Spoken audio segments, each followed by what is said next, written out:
एक शिक्षक का ये सम्मान है आज की देश में, देश की राजधानी दिल्ली में निगम प्रशासन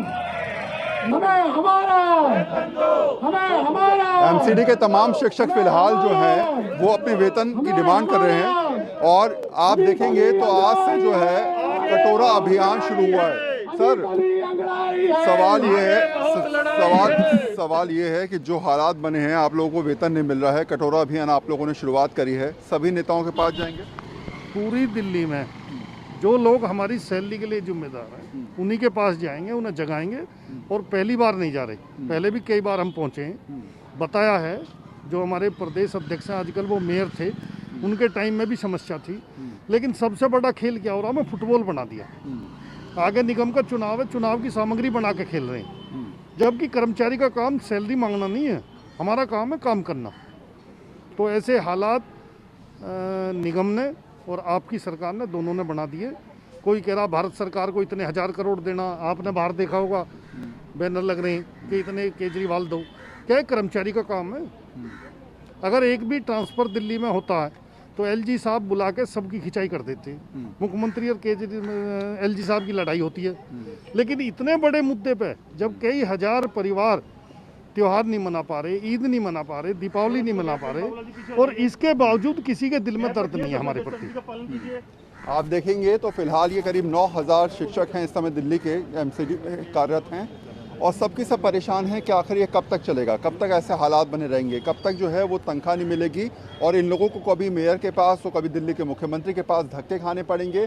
और इस तरीके से बच्चों को पढ़ाने वाले शिक्षक सड़कों पर उतरकर अपने अधिकार की मांग करेंगे, ये कब तक चलता रहेगा? हालांकि एक बात आप समझिए कि शायद ये तमाम चीज़ें राजनीति के समकक्ष आके इसलिए खड़ी हो जाती हैं कि दोनों सरकारें, चाहे निगम की बात करें या फिर दिल्ली सरकार की बात करें, अपनी तरफ से कोई स्पष्टीकरण देते हुए नज़र नहीं आ रही है और इसीलिए तमाम लोग परेशान हैं।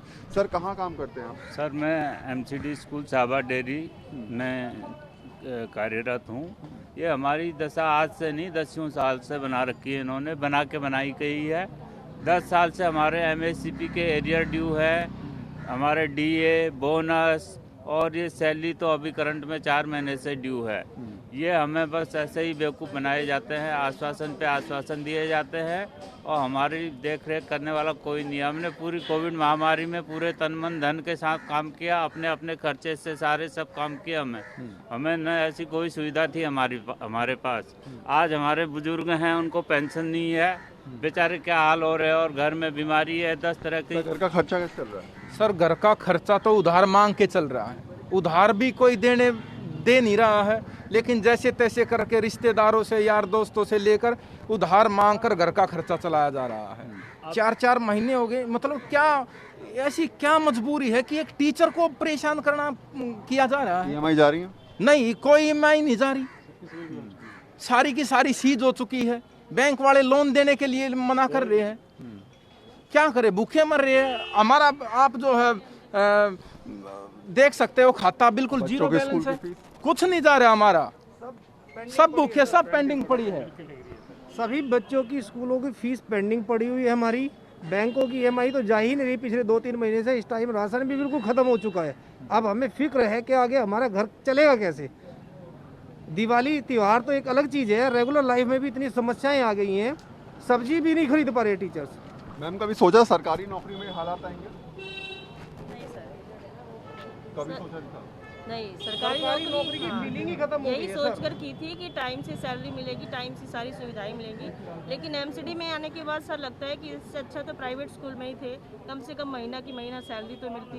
ये मानसिक तनाव जो हम झेल रहे हैं, हमारे बच्चे हर एक चीज़ खरीदने को मजबूर है, घर में परेशानी है, मम्मी ये चाहिए, मम्मी वो चाहिए, बेटा पैसे नहीं है, कब तक बोलते रहे बच्चों? क्या घर वाले कहते हैं कि ऐसी नौकरी का फायदा क्या?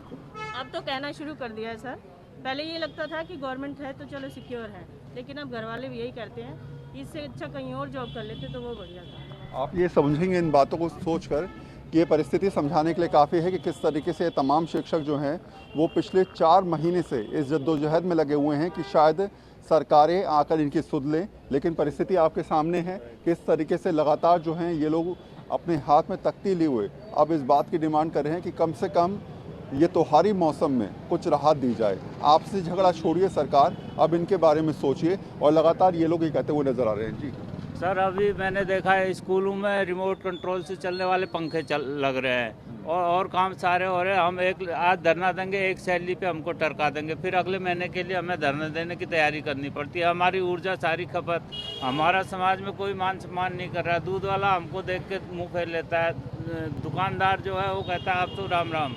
जो भी बैंक में जाए वहाँ कहते हैं राम राम जी। कहाँ कोई भी पूछता है निगम कर्मी है तो हमारी मतलब बद पिट रही है सब। चार महीने से तनख्वाह ना मिले तो जिंदगी उधार पर चलनी शुरू हो जाती है। ये स्पष्ट बात है कि 4 महीने से तनख्वाह ना मिले तो शायद उधारी वाली जिंदगी। हमारा हम इस देश के है ना राष्ट्र निर्माता हैं, शिक्षक है ना, देश को बनाता है, और हम ये ना सड़कों पे घूम रहे हैं। पिछले 10 साल से ये हाल हो रहा है एमसीडी का। कभी भी हम हर साल में 2 साल में हमारा ये काम रह गया धरने प्रदर्शन करने का। हमें समय पर सैलरी नहीं मिल पाती है और सत्ता में बैठे हुए लोग हैं ना वो अपने मजे लूट रहे हैं। आखिरी सवाल, अगर आप लोगों की डिमांड नहीं मानी जाती, जो हालात अभी पता नहीं चल पा रहा कि होगा नहीं होगा, तो आप लोगों का अगला एक्शन प्लान क्या है? अगला एक्शन प्लान भीख मांगने से लेके स्कूल बंद करने तक, चाहे कुछ भी करना पड़े, हम पीछे नहीं हटेंगे। सैलरी तो हम लेकर रहेंगे क्योंकि सैलरी हमारा अधिकार है, सैलरी देना इनका कोई एहसान नहीं है। एरियर्स हमारा अधिकार है, जो हमारे बेनिफिट हैं वो अधिकार हैं। और सबसे बड़े दुर्भाग्य की बात है, हम तो चलो उठ चल रहे हैं, जो हमारे पुराने साथी 35-40 साल सेवा दे गए एमसीडी में और रिटायर हो गए, आज ऐसी अवस्था में भी हैं जो घर से नहीं निकल सकते। उन्हें 6 महीने से पेंशन नहीं है, अस्पताल में इलाज नहीं है, अस्पताल ने इलाज करने के लिए मना कर दी। तो कभी कल्पना करके सोचो, उन्होंने कभी सोचा होगा कि एमसीडी हमारी ऐसी स्थिति करेगी? तो इस हालात के लिए एमसीडी जिम्मेदार है। ये ब्लेम गेम जो है वो कहीं ना कहीं इन लोगों पर भारी पड़ रहा है। 4 महीने से इंतज़ार चल रहा है और अब इंतज़ार कब ख़त्म होगा किसी को पास कोई जवाब नहीं है। एक और बात मैं आपको समझा दूं कि अभी दिल्ली सरकार की तरफ से या फिर एमसीडी की तरफ से कोई स्पष्टीकरण इसलिए नहीं आ पा रहा है क्योंकि दोनों एक दूसरे के ऊपर डाल रहे हैं। दिल्ली सरकार कह रही है कि हमने पैसा दे दिया है, एमसीडी कह रही है कि हमको पैसा नहीं मिला है, और ऐसे में ये सब पिस कर रह जाते हैं इन आपसी विवाद में। कैमरामैन साहिल के साथ वरुण सिन्हा, न्यूज़ 24 दिल्ली। नमस्कार, मैं हूं मानक गुप्ता। अगर आपको हमारा ये वीडियो पसंद आया हो तो इसे लाइक और शेयर जरूर करें, और हाँ, हमें सब्सक्राइब और फॉलो करना ना भूलें ताकि आप देश और दुनिया की कोई खबर मिस ना करें। तो जुड़े रहिए हमारे साथ और देखते रहिए न्यूज़ 24।